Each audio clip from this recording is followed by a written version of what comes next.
I guess now I know why Mom didn't like me playing with the music box.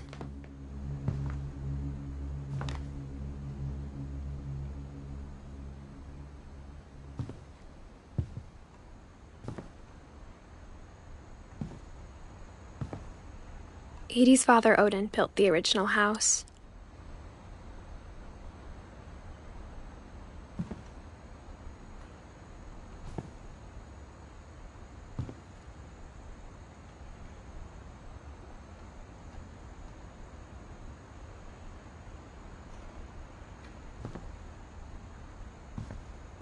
Whenever people ask me about my family, the first thing they always want to know about is Barbara.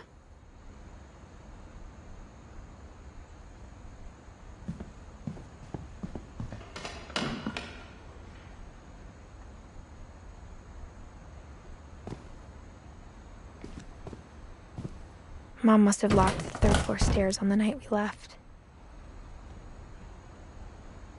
It's funny. All those times I played with the music box and never found the basement key.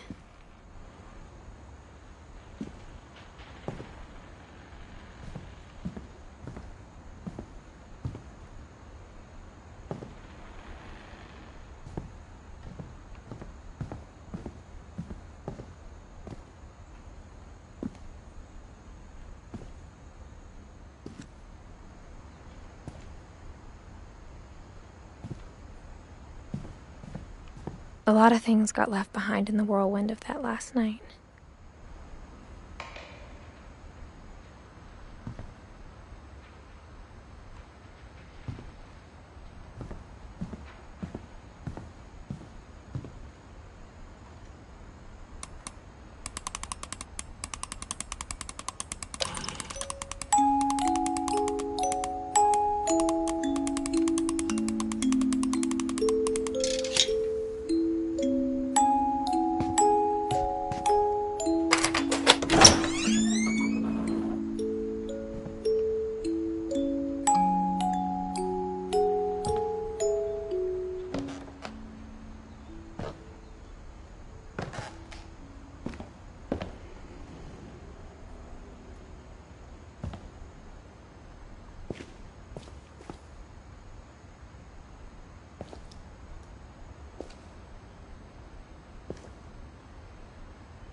Mom said the basement was off limits, unless I wanted another tetanus shot.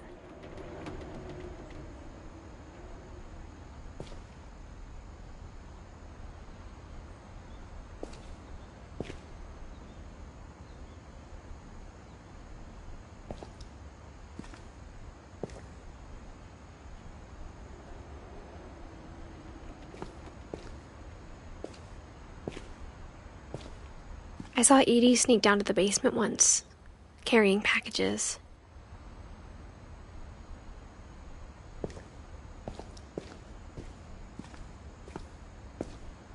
I thought maybe she was hiding presents.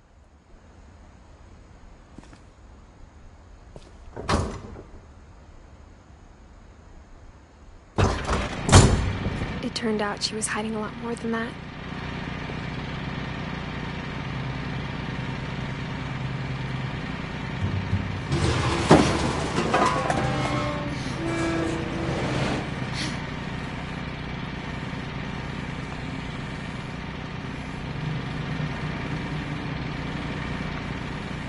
I remember asking Mom once about where Walter had gone.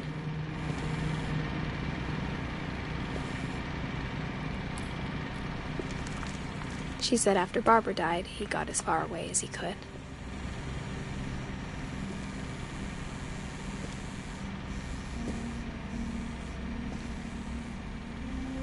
If there's a pattern in all these stories,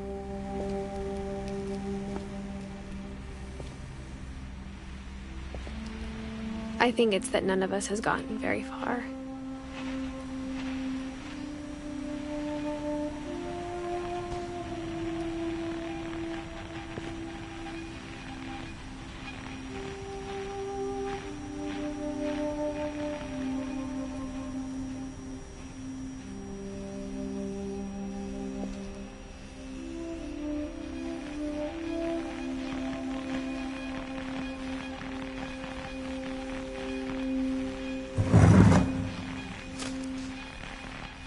Goodbye, everyone. I can't believe I've been down here for 30 years. On that first day, after the shaking started, I didn't think I'd survive a week.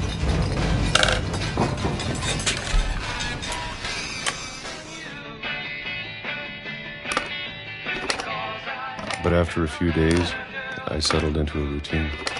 That's what kept me sane. Having a schedule, living for today. I always expected to be dead tomorrow. But if you wait long enough, you get used to anything.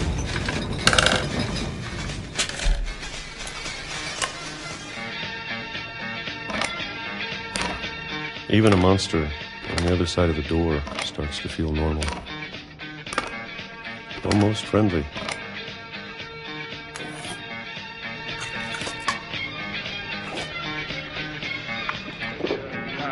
And then one day, everything just stopped. Whatever that thing was, it was gone. Maybe it got tired of waiting. Or maybe I just got tired of being afraid.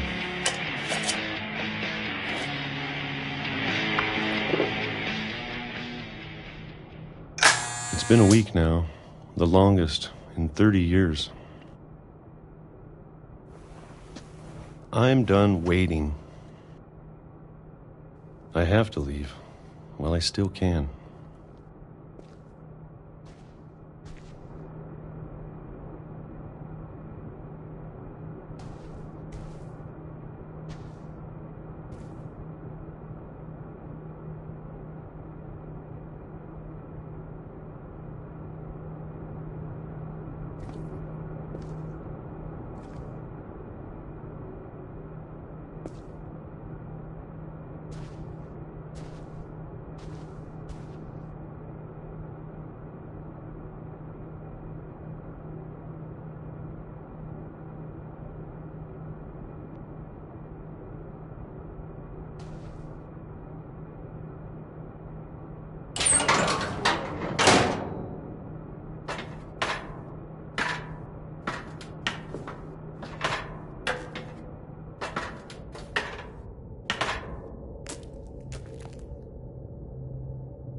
I know it's out there, somewhere. Whatever killed Barbara and Molly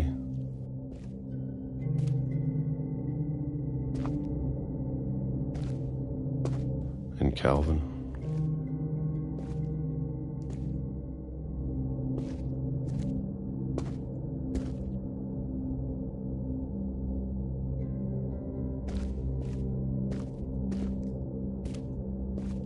Maybe this is all a mistake. But I need to stop living the same day, even if it kills me.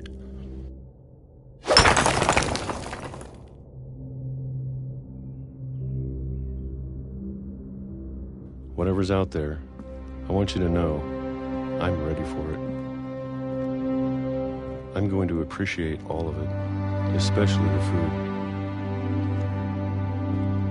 I don't mind if I only have a year left, or a month, or a single week. I'd be happy with one new day. I can already imagine the sun on my face.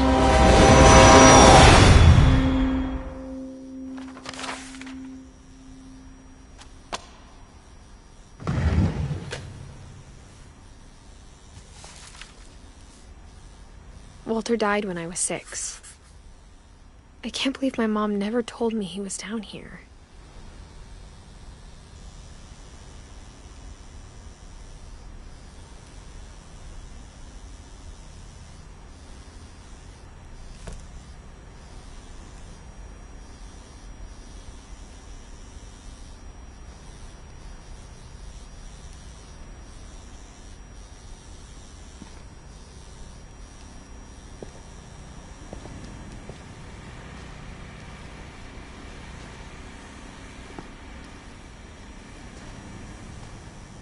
I'm sure my mom was trying to protect me.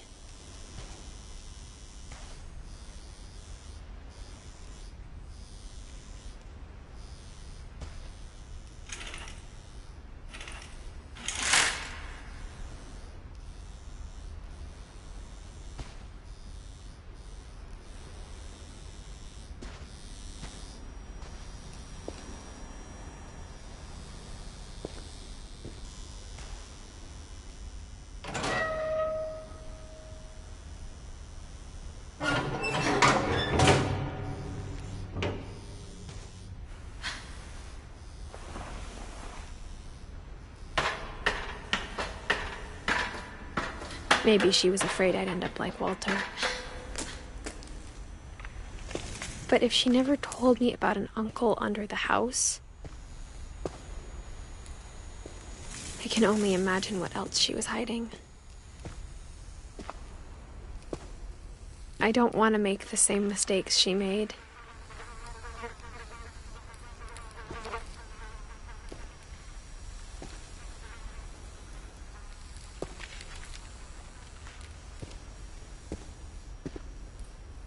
Trying to bury something that's still alive.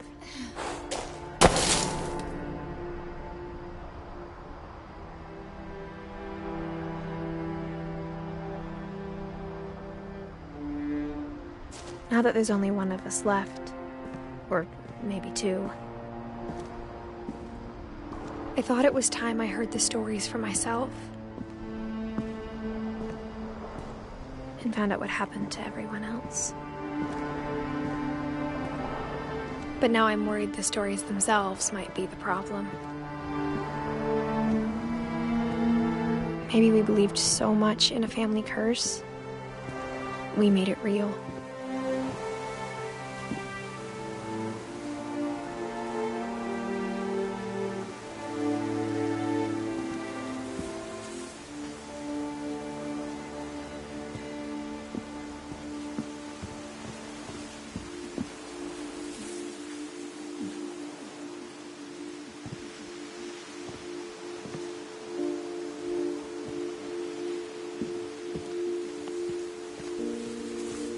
I don't know if I should even be writing this.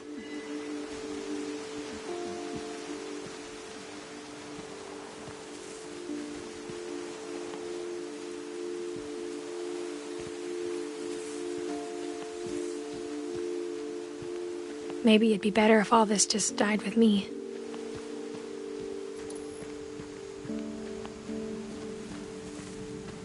But I thought you should know about your family.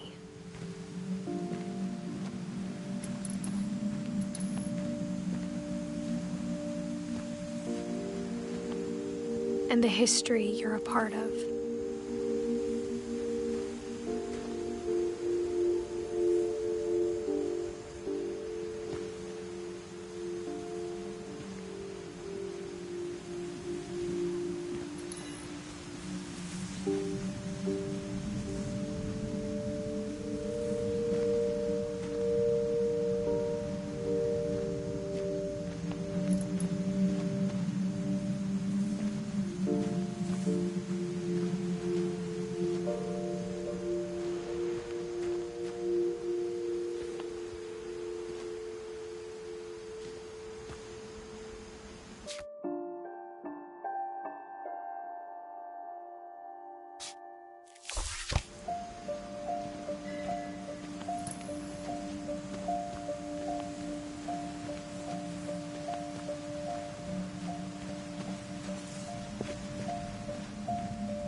Though to be honest, I feel as lost as you probably do right now.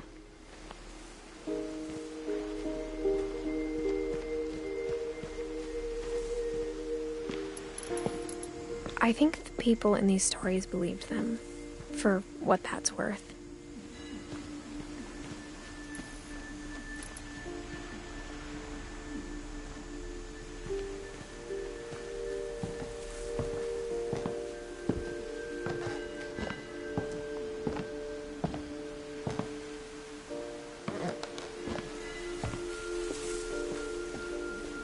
And when you look at the house, that history of imagination and stubbornness and madness,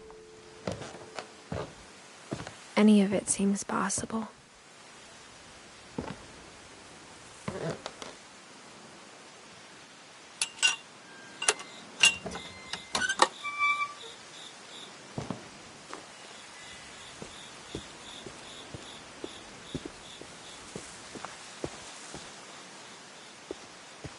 I think we've been surrounded by death for so long, we've just gotten used to it.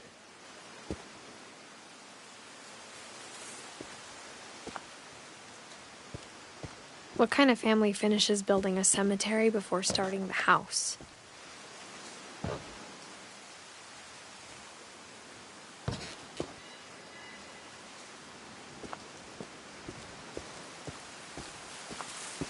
It's embarrassing for me to admit this, but the pet cemetery made me more uncomfortable than the human one. 3 of the gerbils were mine, and 2 had been my fault.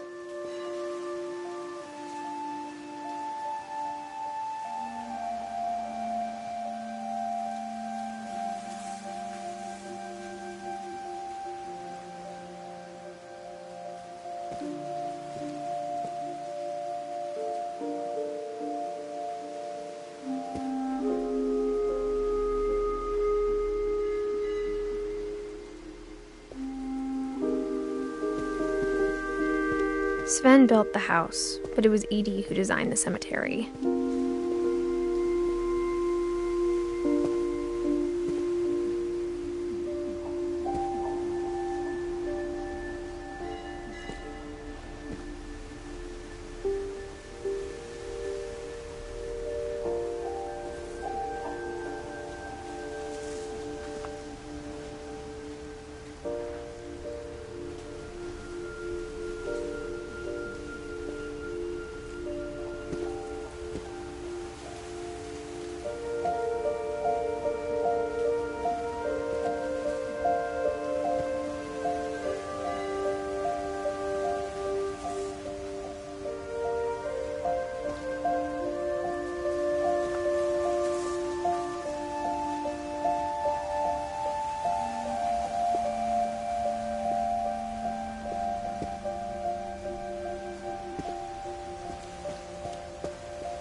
I'm sure Odin's monument had been Edie's idea. My mom was always trying to move on, but for Edie, the past never went away.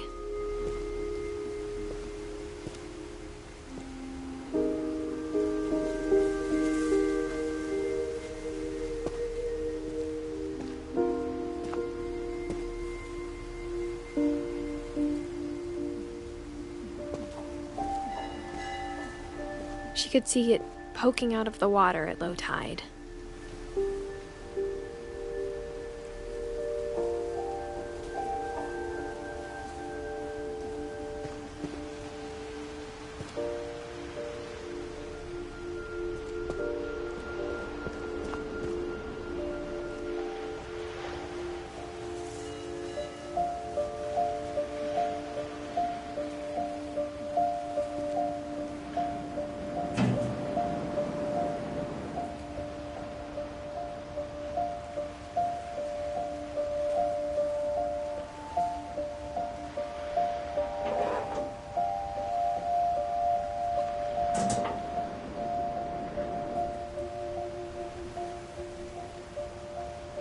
Edie said she dreamed about the old house every night.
Edie's side was always easier for me to understand.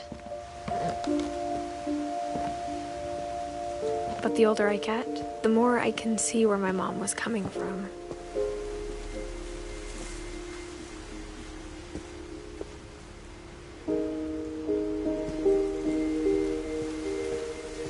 Her dad had been pretty strict, but it wasn't enough to save her brothers. She was just trying to do better.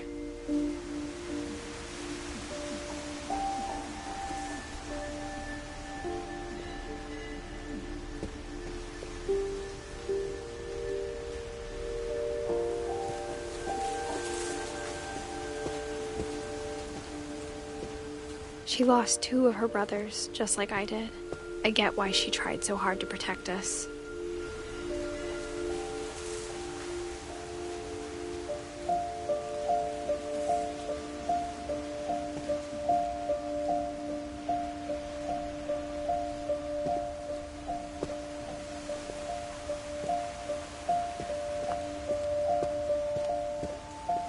There's so many things I wish I could ask my mom now.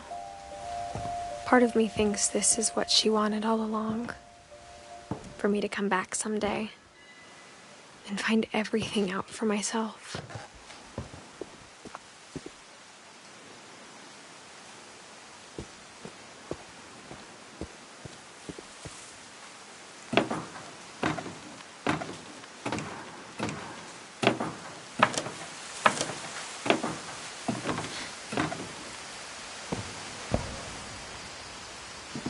But looking back on it now,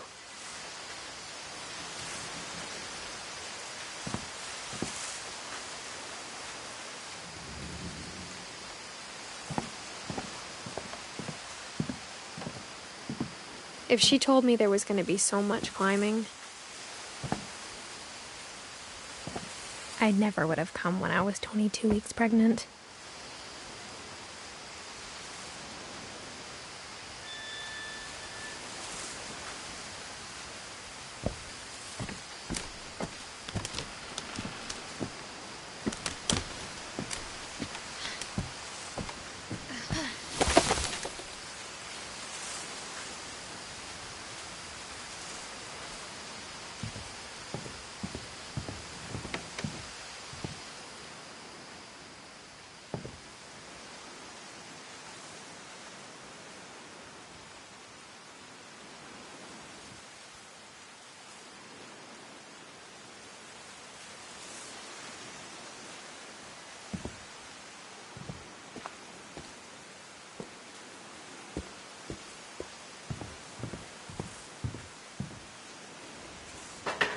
I never met Grandpa Sam, but I think he and my mom had a lot in common.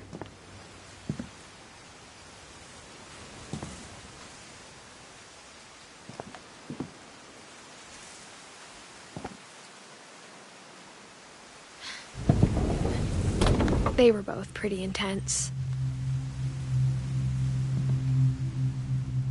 Sam spent his life shooting photos, but Mom said he got nervous being in front of the camera. I guess we're all afraid of something.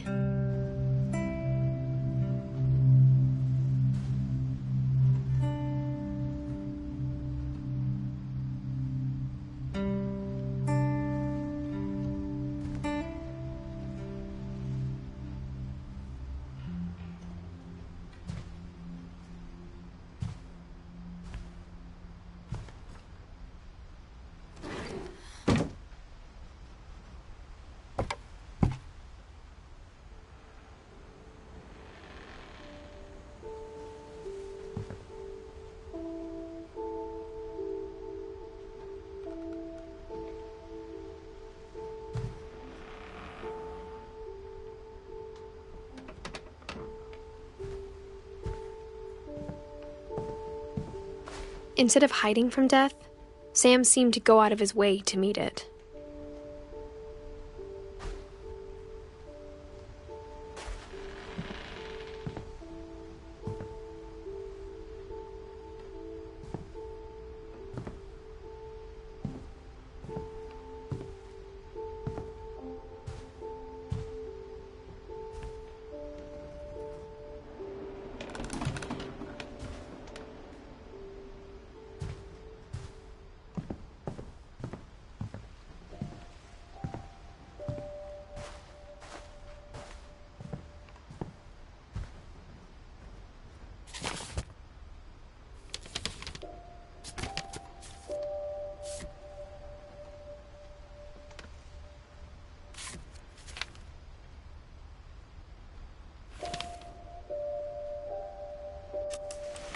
Dawn, I promise, you'll never forget this weekend. Yes, sir. These memories are gonna last a lifetime. Hmm? Am I gonna have to shoot anything? It's a hunting trip, Dawn. Shooting is strongly encouraged. What? It's too early, Dad. Okay. Perfect. It's gonna rain the whole weekend, isn't it?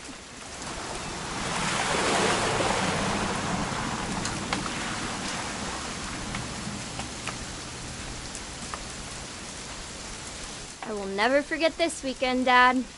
That's the spirit. Okay, got it. I'm gonna take some pictures, okay? Just be careful. That camera's older than you are.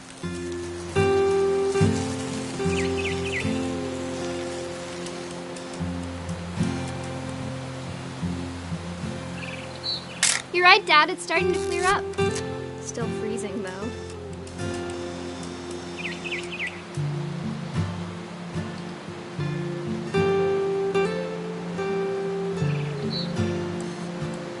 Definitely should not have drunk all that coffee. Hold still while I take a picture of you. I definitely won't be moving. Are you done yet? Does it sound like I'm done? Hey! That's a keeper. I'm just saying, I'm not always gonna be here, Dawn. You'll need to remember this stuff, if you want to survive. I'll be fine, Dad. You know who else thought he was gonna be fine? Some guy who died. Dawn, I'm being serious. I know, Dad. You're always serious. Doesn't being out here make you want to chill out? Well, to tell you the truth, I haven't been out here in 20 years. Dawn, don't you think you could find something more interesting to photograph? Last time I was with my brother Calvin. Man, that was a great trip. Your grandpa Sven taught us how to fish, how to build a fire. We found an old logging trail. There were deer everywhere. I bet if I could remember where that trail was, we'd spot a buck for you in no time. Give me a minute to check the map. Dad! Good eyes, Dawn.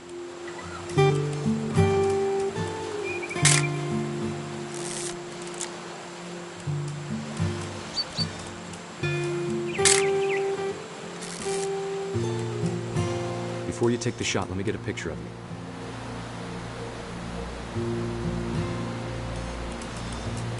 Dad, I...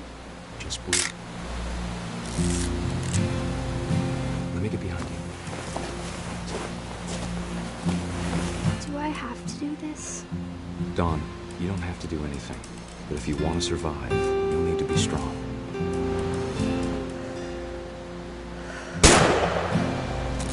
Great shot, Dawn!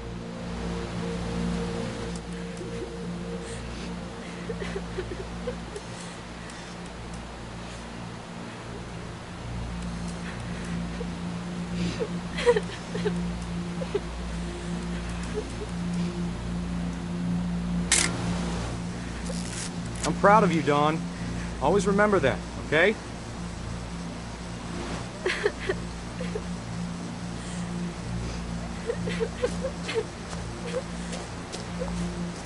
Sorry, Dawn. Just gotta reset the timer.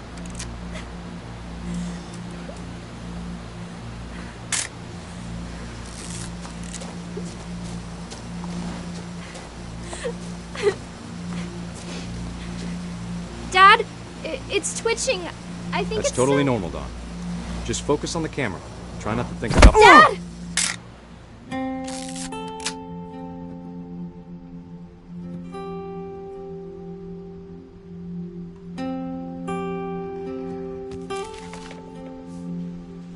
Of all these stories, that's the one I wish most that my mom had told me.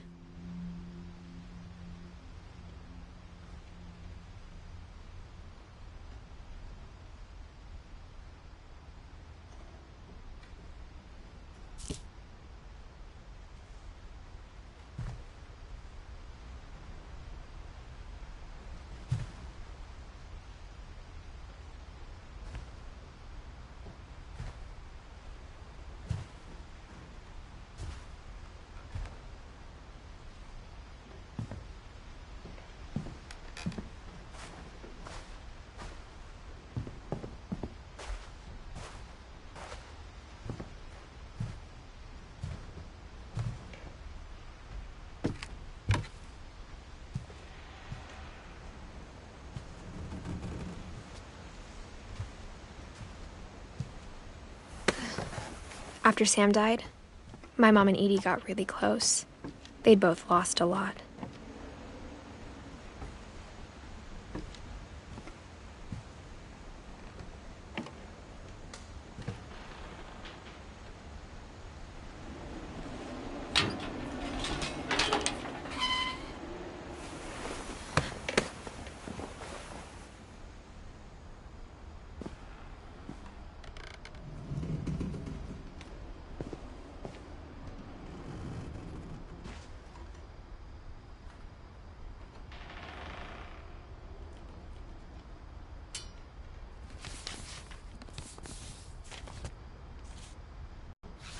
Dear Kay, do you remember the way Gregory used to laugh when he thought he was alone? Like something funny was happening, but only he could see it. I think he saw things the rest of us don't.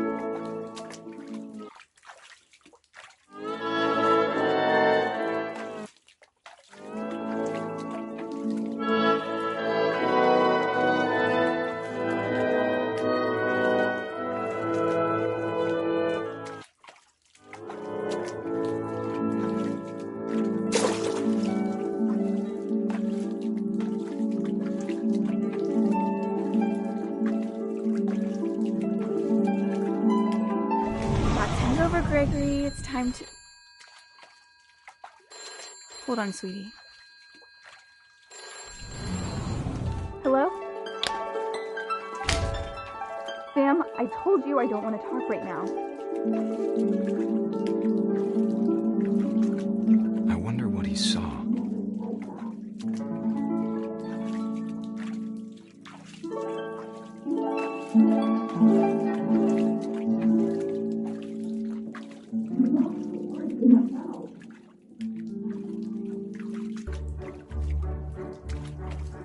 Reminded me so much of Calvin. Lost in his imagination.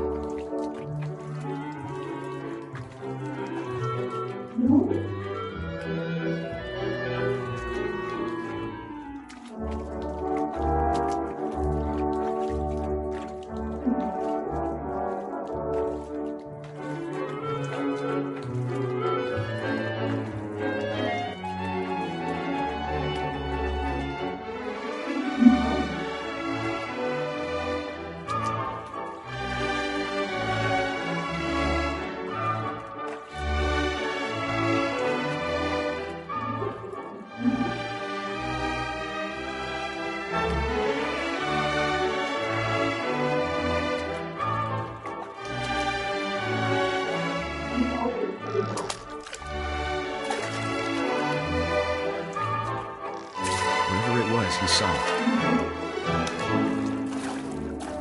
it sure made him happy.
I know how silly it sounds.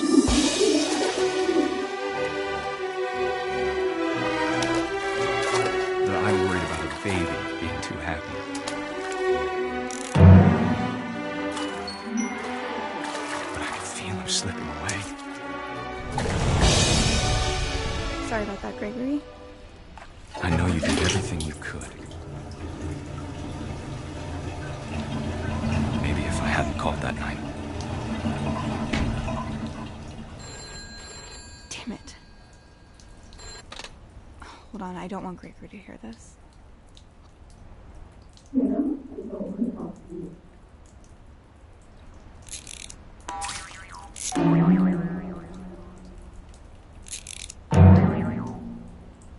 I wish he could have told us about the world he saw.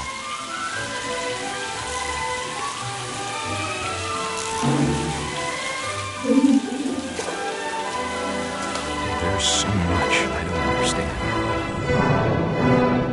about Gregory, about everything.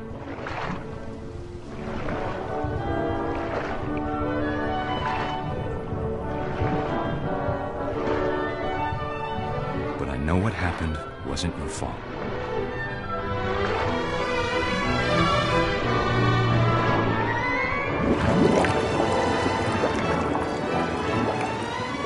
I'm sure he's happy.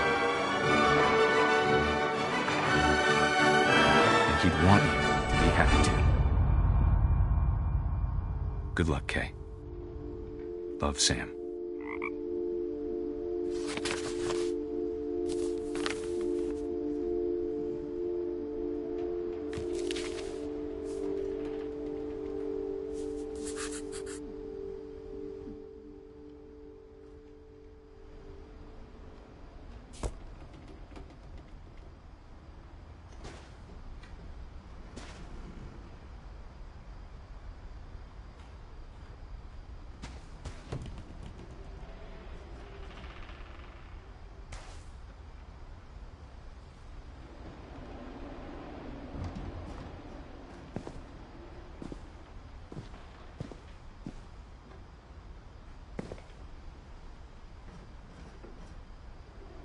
I can't imagine my mom ever writing poetry, and yet...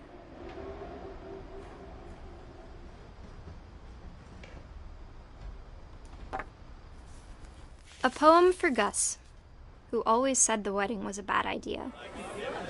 Our father never hit us kids, at least not very hard, before the day my brother said with teenage disregard that he'd be dead before he'd see a wedding in our yard.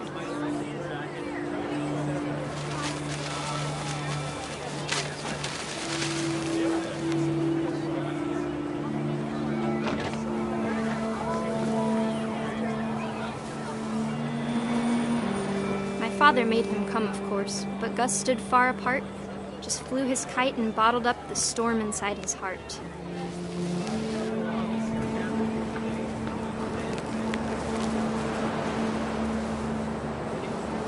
I tried to talk him out of it, but though he'd never met her, "We don't need a stepmom," were the words that I now pronounce you husband and wife. You may kiss the bride.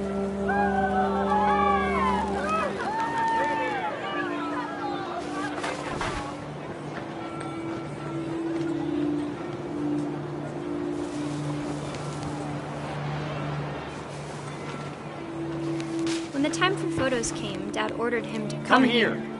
But Gus declined, and as a sign held up his middle finger.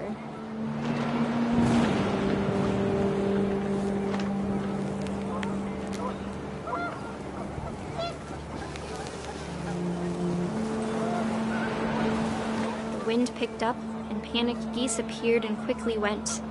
But all the humans did that day was go inside the tent.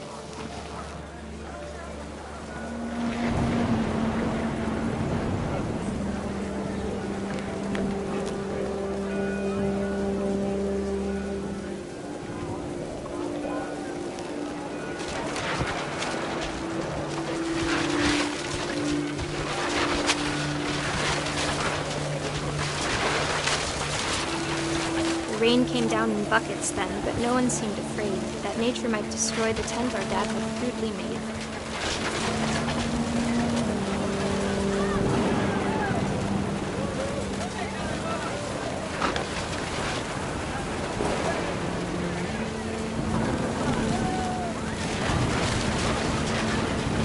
The thunder sounded much too close and full of angry power. But all my father said to this was, make the music louder.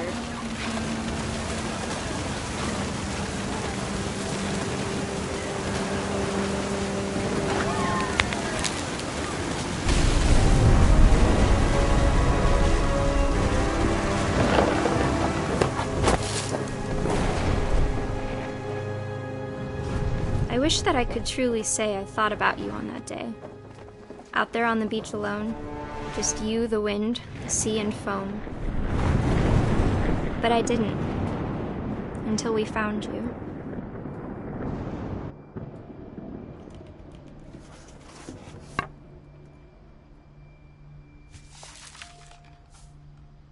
She never talked about him, but Mom told me once if I was a boy, they were going to name me Gus.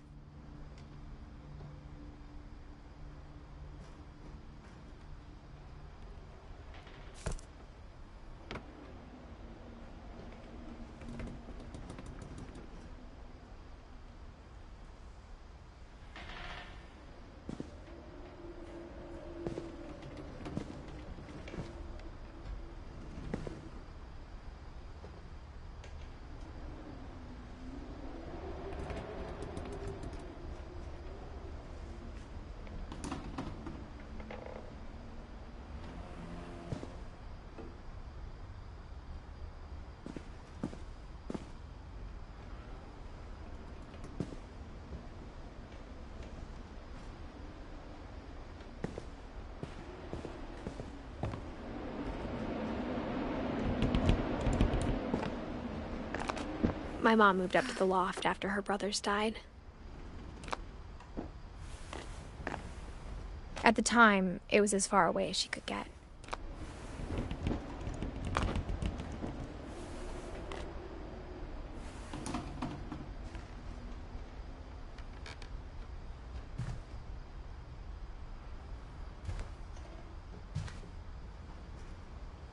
Religion was another thing my mom never talked about, but I think it helped her a lot after her dad died.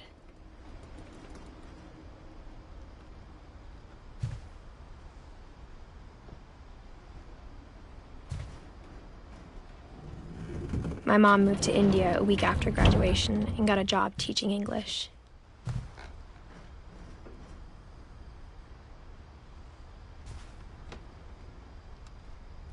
She spent a summer building houses in Calcutta, where she met my dad, Sanjay.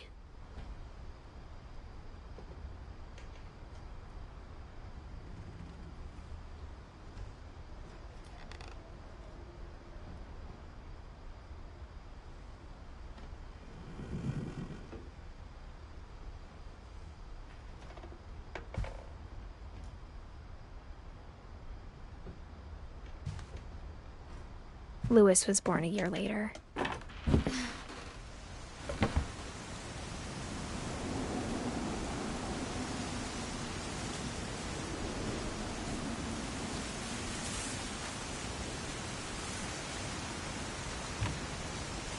When my dad died, I don't think Mom knew where else to go.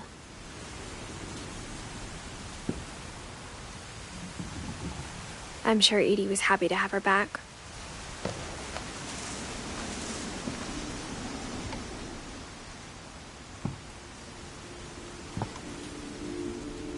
And to see kids in the house again.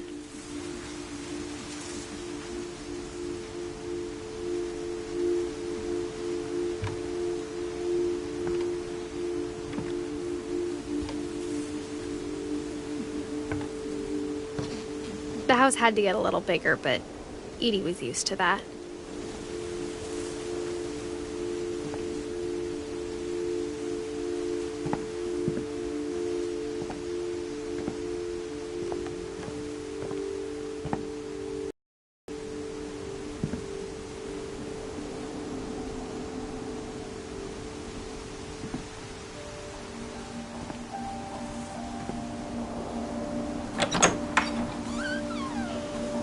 And for a while, things were good, almost normal.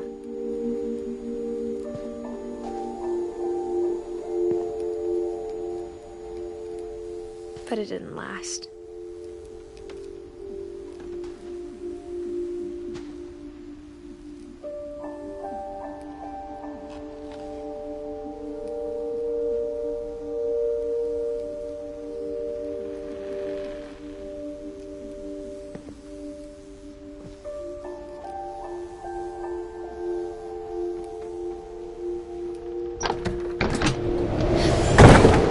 beginning of the end was Milton's 10th birthday, when Edie gave him a castle.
Milton Finch in The Magic Paintbrush.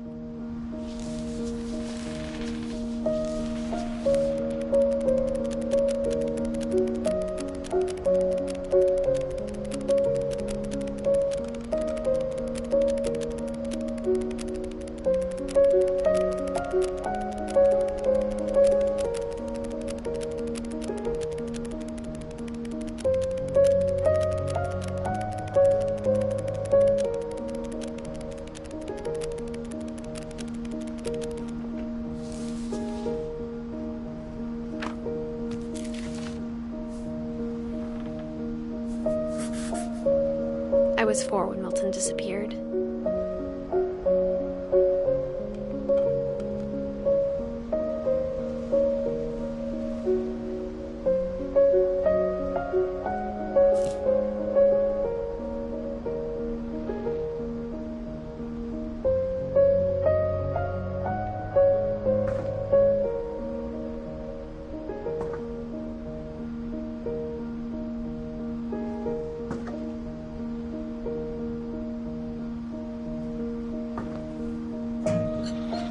Mom spent months searching for my brother.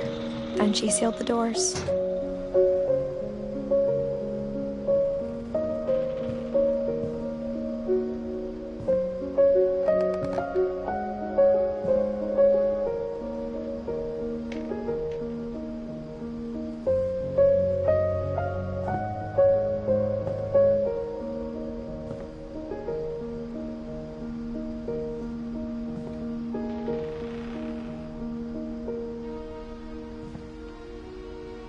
Whatever Milton had found in the house, Mom didn't want it getting out.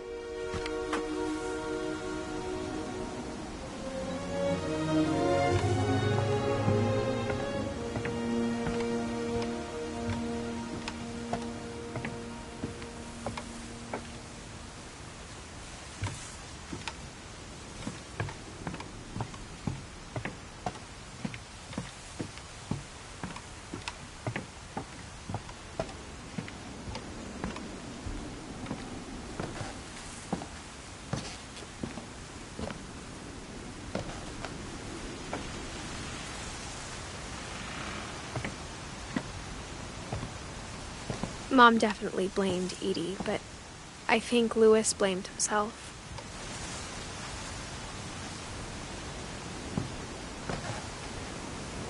After he graduated, he just spent more and more time in his room, until Mom got him a job at the cannery.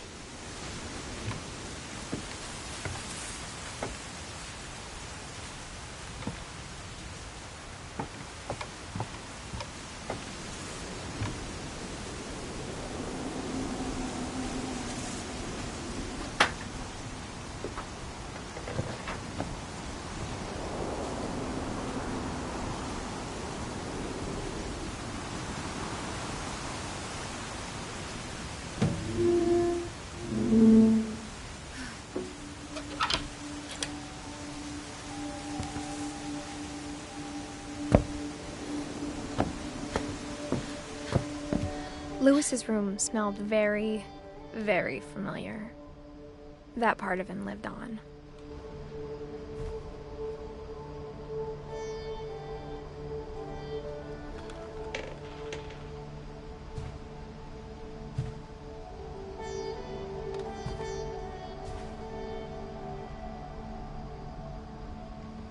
Lewis and I spent a lot of time playing games together, but he was surprisingly bad at them. He died a lot.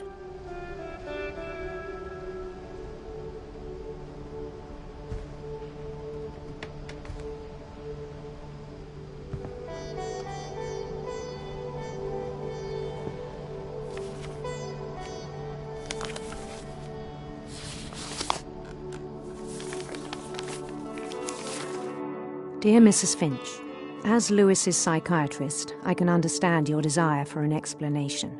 As I see it, the trouble began in January, shortly after we convinced your son to seek treatment for substance abuse. Newly sober, I believe Lewis first noticed the monotony of his daily life.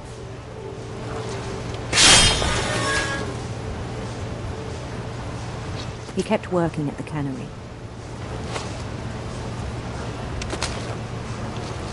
But he withdrew part of himself.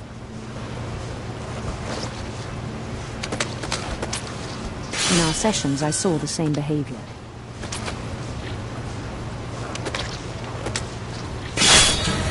His mind began to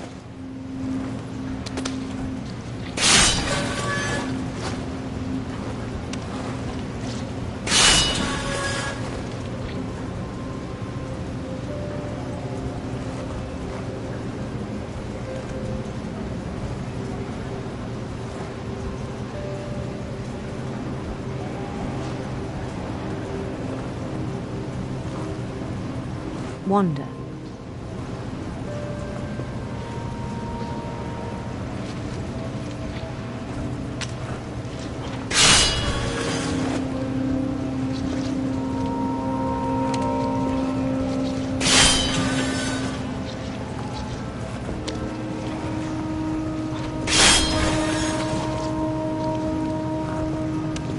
I asked him to describe it. He said he started small, imagining a labyrinth. He'd feel his way about.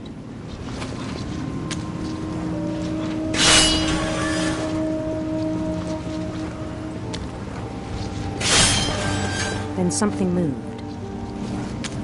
Bats. And toads.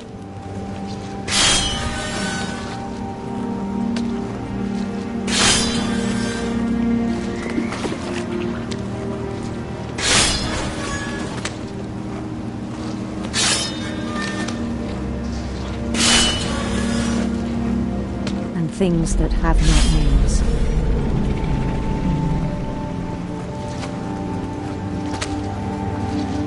He knew it was all in his head.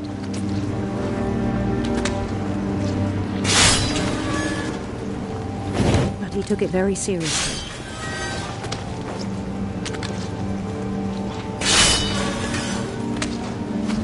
I had hoped he'd find himself.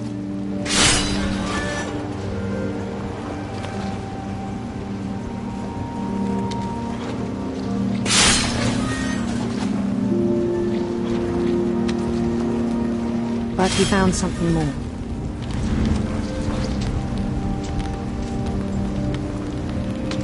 I worried about him then.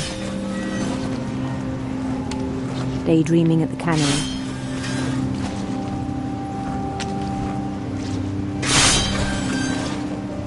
I spoke with his boss. But he said Lewis had become a model employee. Methodical, tireless, focused.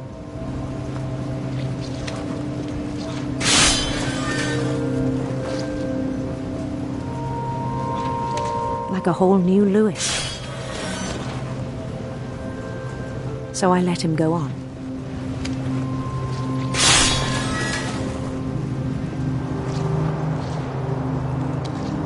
I even encouraged him. It seemed very promising at first.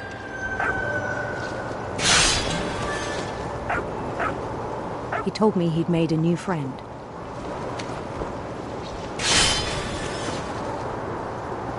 On the edge of a city he named Lewis Topia.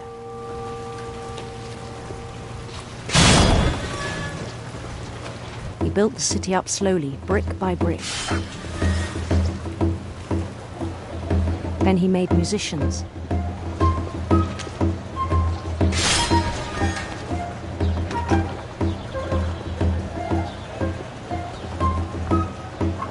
And songs for them to play.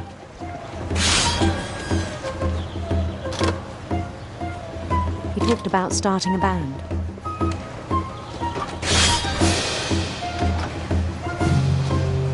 And he was always humming something.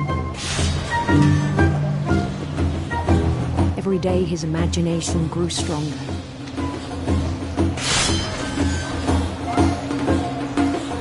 He no longer spoke at the cannery. But his chopping was as reliable as ever. Then one day it struck him that all the cheering crowds, even the stones under his feet, were all in his imagination. So he could do whatever he wished.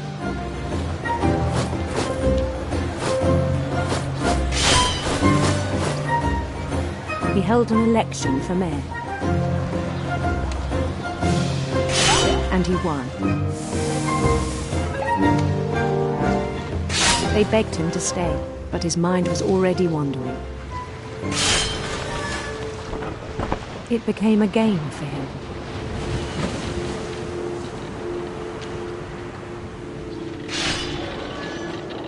He'd conquer a city, then immediately push on. New Louisville.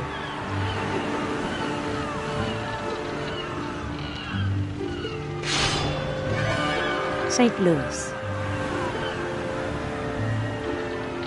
He started drifting away from our reality.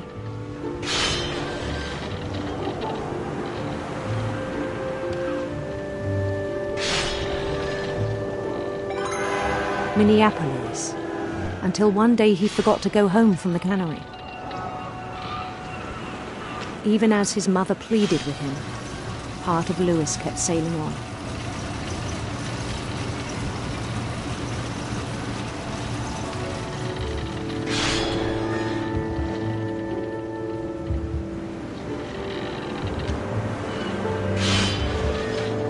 In Louisburg, he heard rumors of a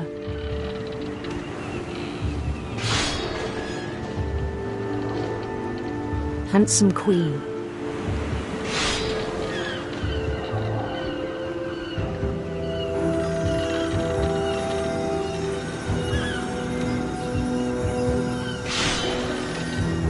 The queen was on her own quest for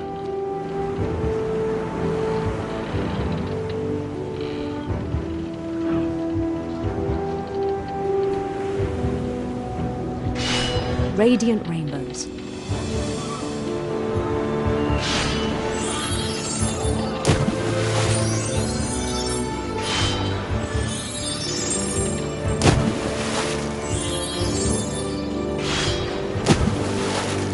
He followed the sound of her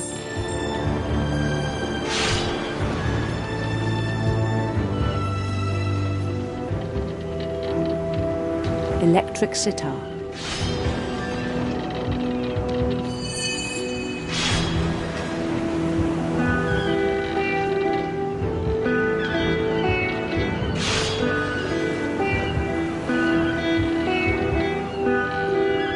His chase led him to a golden palace east of the sun and west of the moon. Even then, his logic remained sound.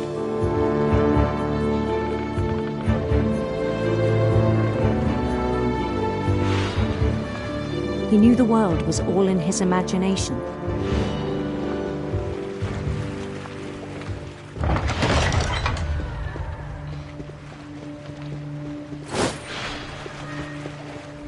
But he was so proud of having created it.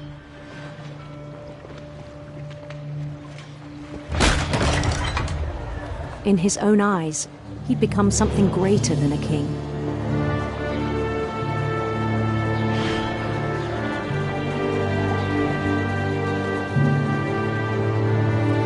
For someone who'd never known success in the real world, I think it was overwhelming.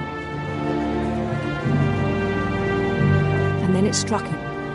that the real Lewis was not the one chopping salmon, but the one climbing the steps of a golden palace.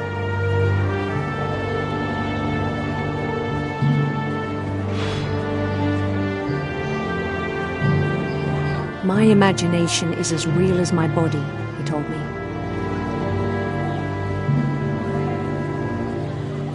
It was hard to argue with him.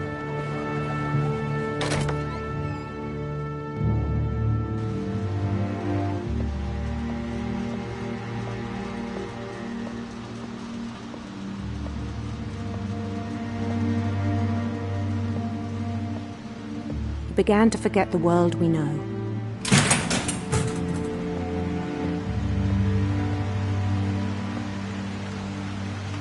I think it pained him to remember Lewis, the cannery worker.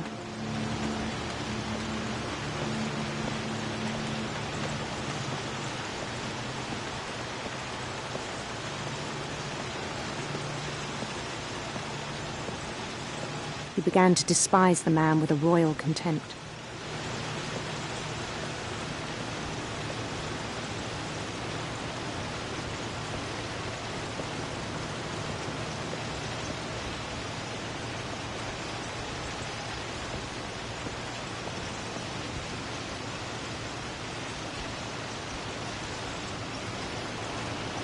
I still thought I could save him.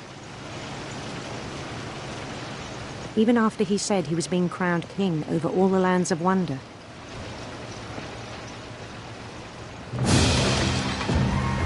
The palace would be packed with his companions.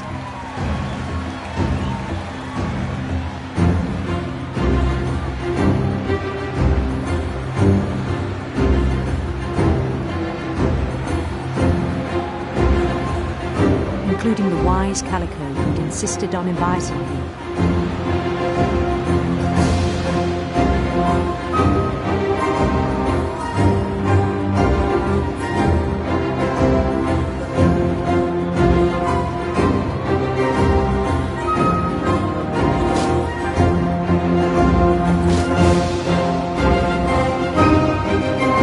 His queen waited, holding his crown.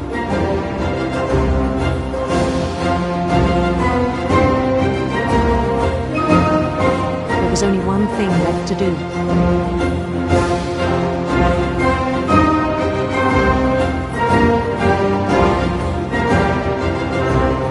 Bend down his head.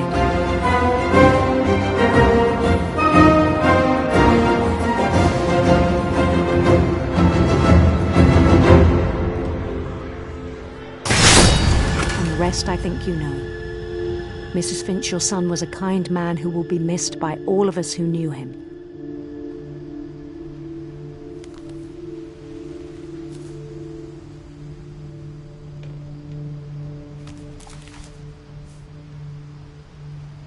My brother was really cool.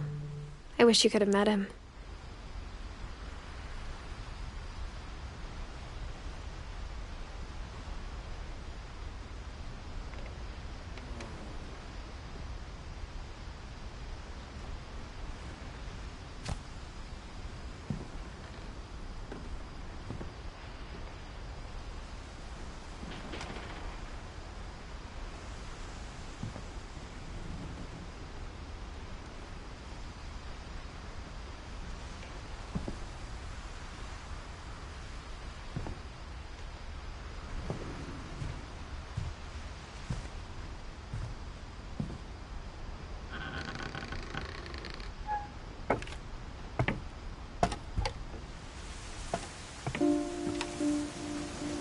On the way back from Lewis's funeral, my mom told me to start packing.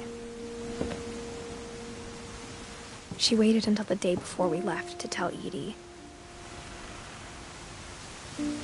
I'm not sure if she wanted to make it easier or harder.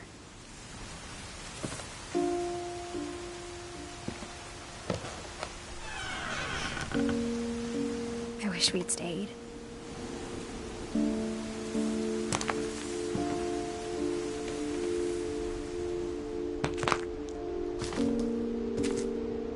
But I understand why we left.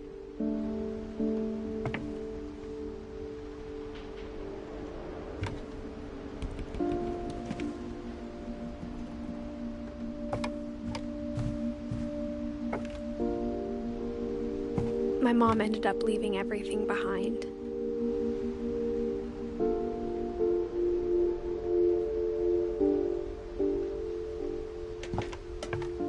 What happened that night had been coming for a long time. Maybe it should have come sooner.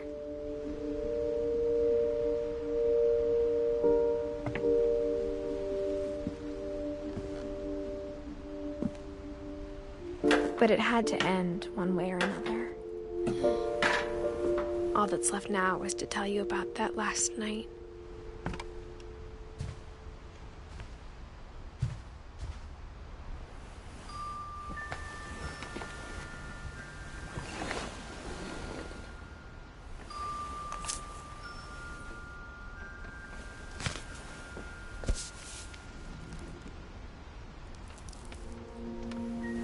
That whole last day, Edie just watched us pack and didn't say a word.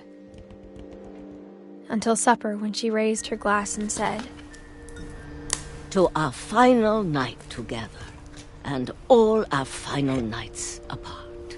Grandma, you know what I said about alcohol.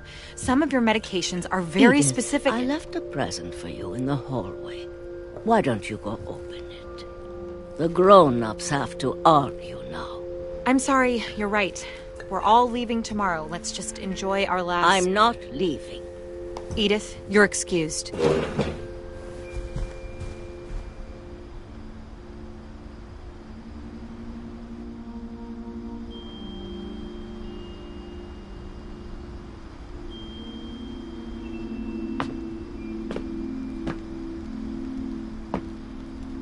The power had been shut off that morning, but Edie always had plenty of candles. When my mom sealed the library, I don't think she knew about the other entrance.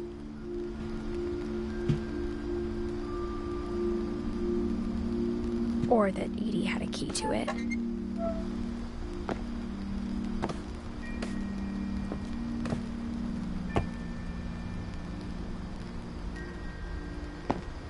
That thing you're afraid of isn't going to end when you leave the house.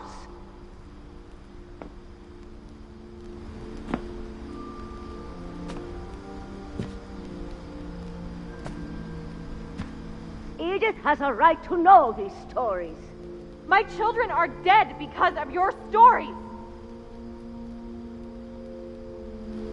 I think it's best if Edith and I leave tonight.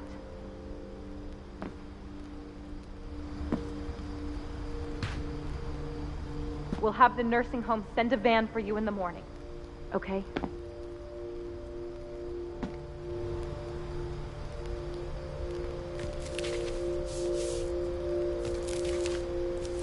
Dear Edith, there's so many stories I wish I could tell you, but there's only time for one.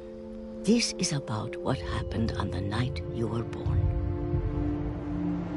That night, the tide went way, way out.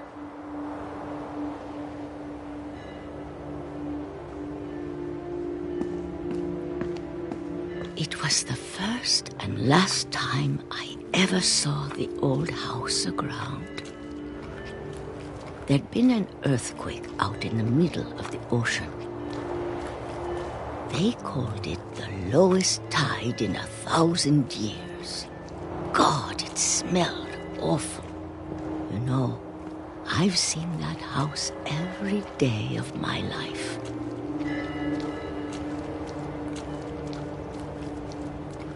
But I never thought I'd go back to it. When the fog rolled in, I lost my way.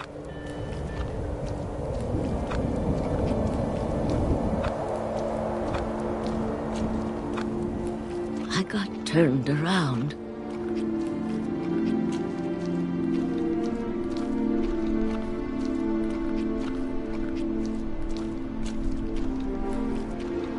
I started seeing things.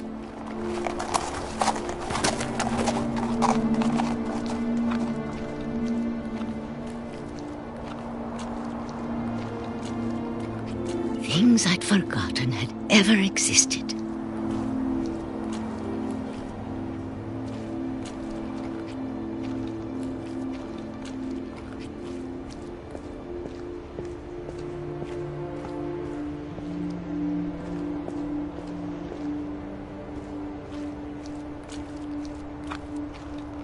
when I saw them, they felt like old friends.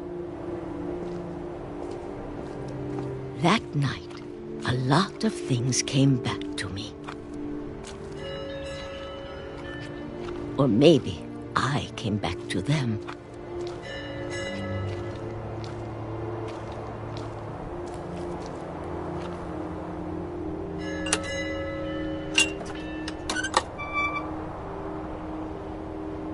Things I can't explain, but that I need you to try and... Edith, what are you doing in here?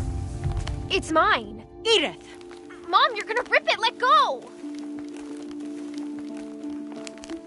I kicked and screamed, but Mom dragged me to the car.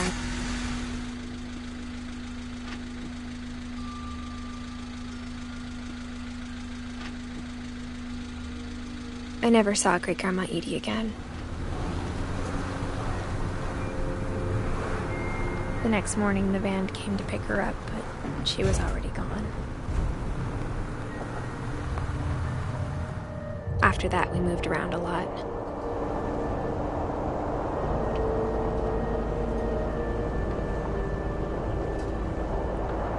We both tried to make the best of it.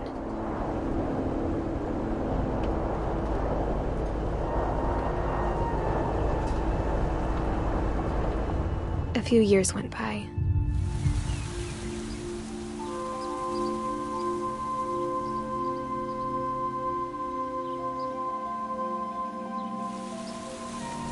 My mom didn't like to talk about it, but she started getting sick a lot. The rest happened pretty quickly.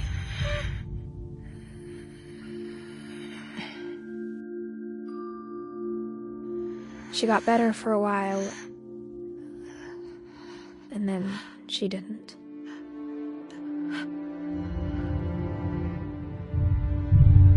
And then I was alone. The last Finch left alive.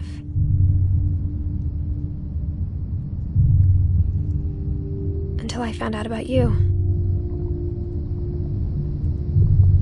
I'm still not sure what to tell you about all this. If we lived forever, maybe we'd have time to understand things. But as it is, I think the best we can do is try to open our eyes.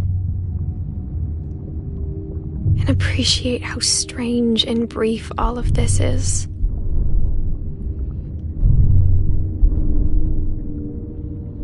This journal was supposed to be for you.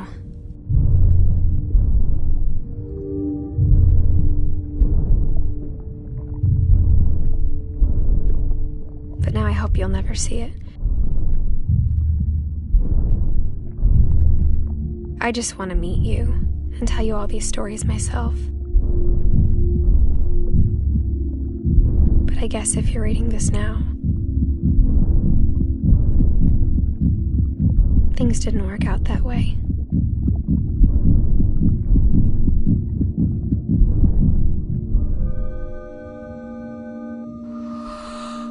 This is where your story begins. I'm sorry I won't be there to see it. It's a lot to ask, but I don't want you to be sad that I'm gone. I want you to be amazed that any of us ever had a chance to be here at all. Good luck.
you.